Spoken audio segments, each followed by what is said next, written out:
जैसा कि आप सभी साथियों को पता है कि हमने इसके पहले क्लास में सिलेबस को डिस्कस किया था। कौन-कौन से सिलेबस हमारे हैं और कुछ हमारे साथी हैं जो सिलेबस के बारे में पूछ रहे थे कि सर ये क्या बदलता है, नहीं बदलता? तो मैं बता दूं कि अभी तक तो मेरे देखने में सीडीपी का सिलेबस तो नहीं बदला है। तो इसके लिए मैं एकदम अश्योर हूँ कि बहुत जल्द सिलेबस की आप चिंता मत करिए। सिलेबस से हट के आपको नहीं पढ़ाया जाएगा यहाँ पे। तो चलिए शुरुआत करते हैं ये इस क्लास की। और ये क्लास जो होने वाला है, आपको मैं बताया था कि हम टॉपिक वाइज पढ़ेंगे। सीडीपी के जितने पॉइंट हो सकते हैं, एक-एक पॉइंट पढ़ेंगे। तो देखिए यहाँ पे हमारा टॉपिक है विकास की अवधारणा एवं अधिगम के साथ उसका संबंध। हम इस टॉपिक को इस पूरे क्लास में कवर करेंगे। आपको पता है कि संपूर्ण सीडीपी थ्योरी के साथ है और ये क्लास फर्स्ट है। तो चलिए शुरुआत करते हैं अपना हम इस क्लास को। तो देखिए पहली जो पॉइंट है उसको पहले अच्छे से समझ लेते हैं, क्योंकि समझ लेंगे तो फिर हमें पढ़ने में आसानी होगी। देखिए विकास की अवधारणा एवं अधिगम के साथ उसका संबंध, इंग्लिश में हम बात कर लें इसको तो concept of development and it's relationship with learning. इसका जो एक परिभाषा आप समझना चाहते हैं, मैं उसके लिए इसको दिया हूं कि अधिगम एक प्रक्रिया है जो जीवन पर्यंत चलती रहती है। जीवन पर्यंत मतलब जन्म से लेकर मृत्यु तक, एवं जिसके द्वारा हम कुछ ज्ञान अर्जित करते हैं। तो ये सत्य है कि हम अपने जन्म से लेकर मृत्यु तक हमेशा कुछ न कुछ ज्ञान अर्जित करते रहते हैं, या जिसके द्वारा हमारे व्यवहार में परिवर्तन होता है। जी बिल्कुल ये सत्य है, हमारे व्यवहार में परिवर्तन जो होता है वो अधिगम के माध्यम से ही होता है। और जन्म के तुरंत बाद से ही व्यक्ति सीखना प्रारंभ कर देता है। अधिगम व्यक्तित्व के सर्वांगीण विकास में सहायक होता है। ये भी एकदम राइट बात है। जो मैं आपको समझाना चाहता था वो पूरी चीजें मैंने लिख दिया हूं। आप चाहें तो इसको नोट डाउन कर लें, बाकी चीजें आपके पास है, बार बार आप देखना चाहें तो इसको रिपीट कर सकते हैं। बाकी हम परिचय जान लें, जो हम टॉपिक क्लियर कर रहे हैं उसके बारे में समझ लेते हैं। इसका जो परिचय है, बाल मनोविज्ञान को जानने के लिए आवश्यक है। क्या क्या आवश्यक है? तो विकास पहला पॉइंट, दूसरा पॉइंट वृद्धि, और तीसरा जो है वो परिपक्वता का अर्थ है। तो ये 3 पॉइंट हमें जानना पड़ेगा। किसके लिए? बाल मनोविज्ञान को जानने के लिए। तो देखिए सबसे पहले हम अगर बात करें विकास, तो ये देखिए विकास, हम विकास के बारे में पूरा डिफाइन किए हुए हैं और उसको अच्छे समझाएंगे आपको। तो विकास के मुख्य रूप से 4 प्रकार होते हैं जो निम्न है, या जो निम्न होते हैं। पहले की बात करें तो पहला अर्थ वो प्रकृति, यानी कि विकास का अर्थ वो प्रकृति कैसा है उसके बारे में हम डिटेल समझेंगे। दूसरा है विकास के नियम वो उपयोगिता, इसको हम डिटेल पूरा आगे समझाए हैं, आप देखिएगा जैसे ही हम क्लास को आगे बढ़ाएंगे वो चीजें आपके सामने होंगी। तीसरे की बात कर लें तो विकास की अवस्था, और चौथे की बात कर लें तो विकास की अवधारणा का अधिगम से संबंध, जो आपका इस क्लास का टॉपिक भी है। तो बढ़ते हम अगले अपने पेज की तरफ, और अगला पेज जो हमारा है आप देख पा रहे हैं कि विकास का अर्थ एवं प्रकृति। पहला टॉपिक हमारा है विकास का अर्थ एवं प्रकृति, यानी कि हमारा जो नंबर 1 जो पॉइंट था वो हम यहाँ पे डिस्कस करने हैं। देखिए दिया है कि विकास एक ऐसी प्रक्रिया है जो सतत चलती है, मैंने आपको शुरू में बताया, तथा जिसमें गुणात्मक परिवर्तन, देखिए इसको समझना बहुत जरूरी है, गुणात्मक परिवर्तन तथा परिमाणात्मक। तो परिमाणात्मक मैंने ब्रैकेट में भी डाल दिया, मात्रात्मक जिसमें मात्रा हो, परिवर्तन दोनों सम्मिलित है। यानी कि विकास एक ऐसी प्रक्रिया है जो सतत चलती है तथा जिसमें गुणात्मक परिवर्तन तथा परिमाणात्मक परिवर्तन दोनों सम्मिलित रहते हैं। और बात करें गुणात्मक परिवर्तन, जैसे शिशुओं की उम्र बढ़ने पर सामवेगिक नियंत्रण परिवर्तन। सामवेगिक नियंत्रण मतलब जो समझ होती है वो उनकी परिवर्तित होती रहती है, उसी की बात हम कर रहे हैं। शिशुओं की उम्र बढ़ने पर सामवेगिक नियंत्रण परिवर्तन होता है। और विशेष भाषा को सीखने की क्षमता में परिवर्तन, ये आपका किस में आता है? ये आपका गुणात्मक परिवर्तन में आता है। ठीक है, जो गुणात्मक परिवर्तन है उसका ये पहला उदाहरण हमने दिया कि शिशुओं की उम्र बढ़ने पर सामवेगिक नियंत्रण, यानी कि ये ए पॉइंट हो गया, और विशेष भाषा को सीखने की क्षमता परिवर्तन जो है ये आपका बी पॉइंट हो गया। फिर बात करें परिमाणात्मक परिवर्तन। जो परिमाणात्मक परिवर्तन है, जैसे शरीर का कद बढ़ना, ये आप जानते हैं, शरीर का कद बढ़ना यानी कि लंबाई बढ़ना, वो परिमाण है। अगर किसी भी चीजों में 1 इंच की बढ़ोतरी हो रही है, या 1 इंच की घटोतरी हो रही है, या 1 ग्राम की बढ़ोतरी हो रही है, या 1 मीटर की बढ़ोतरी हो रही है, तो वो आपका परिमाणात्मक परिवर्तन में जाएगा। जैसे वजन बढ़ना, बनावट में परिवर्तन, यानी कि शरीर की जो आपका जो बनावट है वो लंबाई चौड़ाई दोनों बढ़ रही है, तो वो भी जो है परिमाणात्मक परिवर्तन में उसको काउंट किया जाएगा। तो उम्मीद है इतनी चीजें आपको समझ में आई होंगी। आगे बढ़ते हैं, आगे बढ़ने का, और हम सारी चीज डिटेल पढ़ेंगे तो बहुत आपको घबराना नहीं है। अगर एक बार आप मेरे पास आ चुके हैं तो मैं आपसे इतना अश्योर करूंगा आपको कि आप मुझे समय दीजिए, मैं सारी चीजें आपको क्लियर पढ़ाऊंगा और समझा के पढ़ाऊंगा। तो बात करते हैं कि जैसे विकास जो हमारा जो टॉपिक है, विकास को समझते समय ही हमें 2 और शब्द जो है वृद्धि और परिपक्वता को समझ लेना चाहिए। किसको? वृद्धि और परिपक्वता, इन दोनों को हमें समझ लेना चाहिए। देखिए वृद्धि का जो तात्पर्य है सिर्फ परिमाणात्मक परिवर्तन से है। किससे है? परिमाणात्मक, यानी कि जो वृद्धि है, वृद्धि मतलब जो बढ़ता है। जैसे एक हम बात कर लें कि बालक की लंबाई में वृद्धि हो रही है, तो क्या हो रहा है, बालक की जो लंबाई है वो बढ़ रही है, तो उसे हम परिमाणात्मक परिवर्तन कहते हैं। जिसे मापा जा सके वो हम वृद्धि कहेंगे।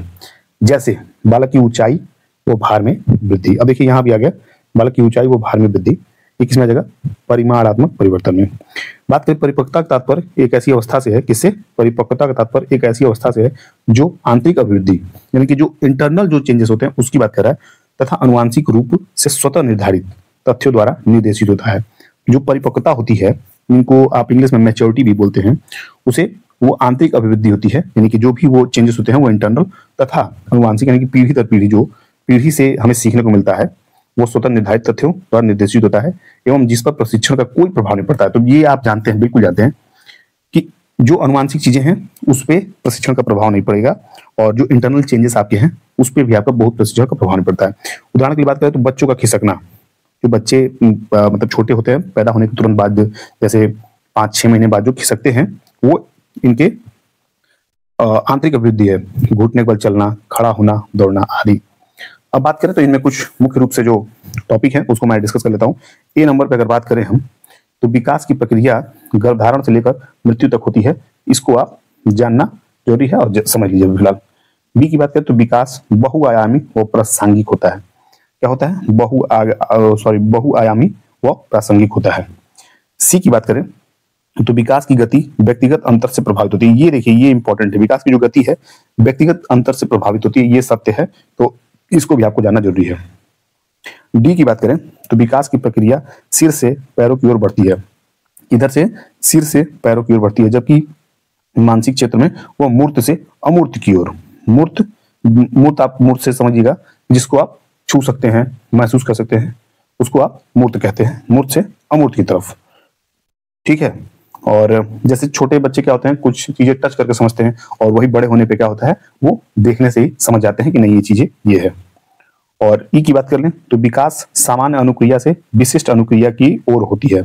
बात करें इसकी लास्ट पॉइंट की, शारीरिक विकास तथा मानसिक विकास आपस में धनात्मक रूप से सहसंबंधित होते हैं।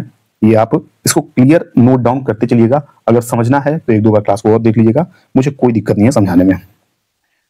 बात करेंगे आपके विकास के नियम व उपयोगिता में, विकास के नियम व उपयोगिता के बारे में। तो जो पहला पॉइंट है, ये देखिए, विकासात्मक पैटर्न पूर्व प्रसूति काल में, किसमें, पूर्व प्रसूति काल में, यानी कि पैदा होने से पहले की बात हो रही है, तथा जन्म के बाद एक खास क्रम में होता है। क्या, विकासात्मक पैटर्न जो होता है वो एक खास क्रम में होता है, जो पूर्व प्रसूति काल तथा जन्म के बाद भी चलता है, अर्थात पूर्वानुमेय होता है। क्या होता है, पूर्वानुमेय होता है। ये बहुत अच्छी बात है, अगर आपसे कभी पूछा जाए प्रश्न में, तो ये देखिए ऐसे प्रश्न बनते हैं, अगर आप ऐसे पढ़े रहेंगे तो चीजें क्लियर रहेंगी। कॉन्सेप्ट क्लियर करना बहुत जरूरी है। जैसे शिशु पहले सिर उठाता है, इसके बाद वो बैठना प्रारंभ करता है, फिर घुटने से चलना शुरू करता है, खड़ा होता है, फिर चलता है। तो ये विकासात्मक जो पैटर्न है, वो चीजों को मैं पूरा 1 बाय 1 समझा रहा हूँ। आप अगर नहीं समझा तो कमेंट करिए, मैं प्रयास करूंगा अगली क्लास में और अच्छे समझाने का। फिर बात करें दूसरे पॉइंट की, तो दूसरा जो पॉइंट हमारा है, विकास में परिपक्वता तथा प्रशिक्षण दोनों महत्वपूर्ण भूमिका निभाते हैं। पूर्व प्रसव काल में सिर्फ परिपक्वता का महत्व होता है, याद रखिएगा।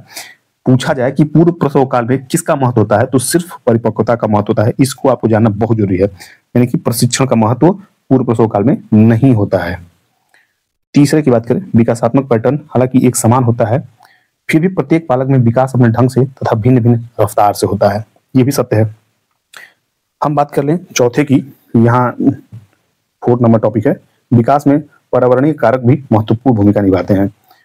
5वें की बात कर लें तो समाज बच्चों से भी उनकी उम्र के अनुसार कुछ उम्मीद करता है, जिसे सामाजिक प्रत्याशा कहा जाता है। क्या कहता है, जिसे सामाजिक प्रत्याशा कहता है, जिसे बालक समाज व संस्कृति से ही सीखता है, ये सत्य है ये भी।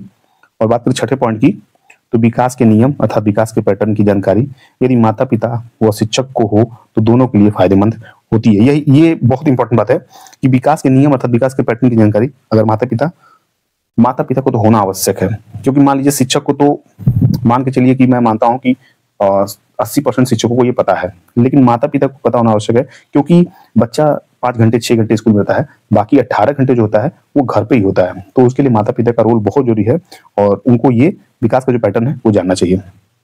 बालकों के व्यावसायिक निर्देशन में वातावरण के साथ समायोजित करने के लिए प्रेरणा देने में, बात करें 7वें पॉइंट की, तो विकास के नियम के आधार पर शिक्षकों को यह पता चलता है कि संतुलन की अवस्था में बालक खुश रहते हैं, जबकि असंतुलन की अवस्था में अशांत रहते हैं। ऐसे में बालकों में संतुलन की अवस्था में मार्गदर्शन करने से ज्यादा लाभ होता है। ये भी इंपॉर्टेंट टॉपिक है, इसको भी रुक के आप लोग समझिएगा, फिर आगे बढ़िएगा। और बात करेंगे वृद्धि और विकास में अंतर। किसमें हम बात करेंगे? वृद्धि और विकास में अंतर। ठीक है जरा, वृद्धि और विकास में अंतर। पहला टॉपिक क्या है कि वृद्धि से आशय मात्रात्मक,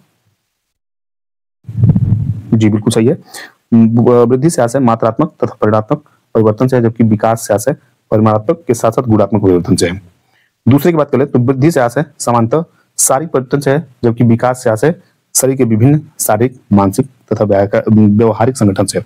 देखिए वृद्धि से आशय जो है वो सामान्यतः शारीरिक परिवर्तन से है। ठीक है, जो वृद्धि है वो शारीरिक परिवर्तन एकदम सही है, जबकि विकास, अगर विकास की बात करें तो विकास किन की चीजों डिपेंड है? शरीर के विभिन्न शारीरिक, मानसिक तथा व्यवहारिक संगठन से। तो इन दोनों में डिफरेंस आप समझ लीजिएगा एक बार। वृद्धि का मापन सही से किया जा सकता है। जो वृद्धि का मापन है, मान लीजिए कोई लड़का अगर 2 फुट का है और 3 फुट हो गया है, तो इस जो बढ़ा है वो 1 फुट बढ़ा है, ये आप भी जानते हैं। ठीक है, तो यहाँ वही बात है कि वृद्धि का जो मापन है वो सही से किया जा सकता है, लेकिन विकास का मापन कठिन, बल्कि उसका अवलोकन करते हैं, मतलब एक तरह अनुमान लगाते हैं। चौथे की बात करें तो वृद्धि का अर्थ संकुचित है, जबकि विकास का अर्थ व्यापक है। 5वें की बात करें तो वृद्धि एक समय के बाद रुक जाती है, जबकि विकास निरंतर चलती रहती है। ये आपसे पूछा जा सकता है, इसमें आपको हर हाल में याद रखना पड़ेगा कि वृद्धि एक समय के बाद रुक जाती है, जबकि विकास निरंतर चलता रहता है। बात करेंगे हम,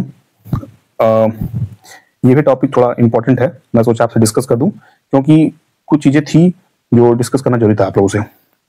देखिए सामाजिक संवेगिक विकास के समसामयिक सिद्धांत। पहला जो आपके सामने जो है, पहला जो पॉइंट है वो है ब्रोन-फेन-ब्रेनर। इसको आप भी आराम से पढ़िएगा, बहुत जल्दी से पढ़ने का प्रयास मत करिएगा।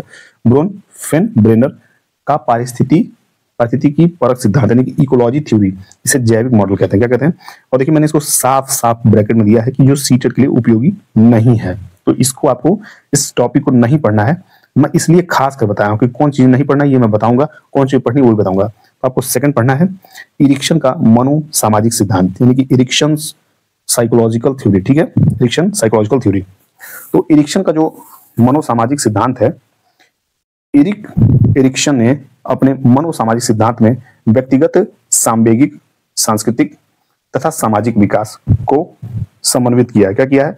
समन्वित किया है। उनके इस सिद्धांत को जीवन अवधि विकास सिद्धांत, यानी कि लाइफ स्पैन डेवलपमेंट थ्योरी भी कहा जाता है। तो इसको आप लोग जरूर समझिएगा, लाइफ स्पैन डेवलपमेंट थ्योरी भी कहा जाता है। इरिक्शन के इस सिद्धांत में पूरे जीवन अवधि में विकास की 8 अवस्थाएं होती हैं। कितना? विकास की 8 अवस्थाएं होती हैं, जो मैं आगे आपको समझाने का प्रयास करूंगा। ठीक है, 8 जो अवस्थाएं हैं वो मैं आपको समझाऊंगा, ये श्योर है। प्रत्येक अवस्था में एक सामाजिक चुनौती होती है, जिसे इरिक्शन ने संकट की संज्ञा दी है। क्या दिया है? जो भी चुनौती है वो संकट की संज्ञा दी है। प्रत्येक अवस्था में धनात्मक तथा नकारात्मक दोनों पक्ष होते हैं। मनोसामाजिक विकास के प्रत्येक अवस्था में इरिक्शन ने 3 आर, यानी कि 3 आर्स, यानी कि 3 आर के रूप में बताया। कौन कौन सा? कर्म कांडता यानी कि रिचुअलाइजेशन। ठीक है, रिचुअलाइजेशन, और कर्म कांड यानी कि रिचुअल, तथा कर्म कांडवाद, रिचुअलिज्म। ठीक है, बताए हैं। तो ये जो चीजें थी मैं आपको यहाँ क्लियर समझाया हूँ, और मुझे उम्मीद है जितने भी क्लासेस आपको, जो भी क्लासेस में समझाया हूँ वो समझ में आया होगा। नहीं समझ में आया तो आप कमेंट करिएगा, मैं प्रयास करूंगा कुछ और बेहतर करने का। बाकी मैं आपको अगर बताते चलूं कि आगे क्लास में आपको क्या देखने को मिलेगा, तो आपको आगे क्लास में जो है विकास की अवस्थाएं देखने को मिलेंगी। क्या मिलेगी? विकास की अवस्थाएं। ये विकास की अवस्थाएं पढ़ना क्यों जरूरी है? जैसे इसमें बताए हैं कि विकास की अवस्थाएं 8 होती हैं, तो हम आगे पढ़ेंगे कौन कौन से। जैसे आप जानते हैं कि पूर्व प्रसूति काल, शैशवावस्था, बाल्यावस्था, किशोरावस्था। जैसे कुछ प्रश्न ऐसे आते हैं कि किशोरावस्था कितने साल से कितने साल तक होते हैं, तो जिसको पता रहेगा वो 12 से 18 अपना टिक करके क्वेश्चन सही करके आगे बढ़ेगा। युवावस्था कब से कब होती है? तो 18 से 25 तक, और वर्तमान में जो है वो 30 हो चुकी है। प्रौढ़ावस्था बात कर लें तो 30 से 60 तक। वृद्धावस्था आपका 60 से मृत्यु तक। तो इसी तरह जितनी भी अवस्थाएं हैं उनके बारे में पढ़ेंगे। फिर विकास को प्रभावित करने वाले कारक पढ़ेंगे, और मानव विकास के विभिन्न पक्ष को हम पढ़ेंगे, और इनसे रिलेटेड जितनी भी टॉपिक्स हो सकती हैं उनको हम आगे, तो हो सकता है 2 या 3 क्लास में मैं पूरे इस चैप्टर को खत्म करूँ, फिर नेक्स्ट चैप्टर पर हम चलेंगे। तो उम्मीद है कि क्लास आपको पसंद आएगा। तो मिलते हैं अगले क्लास में, तब तक के लिए बाय बाय, टेक केयर, शुभ।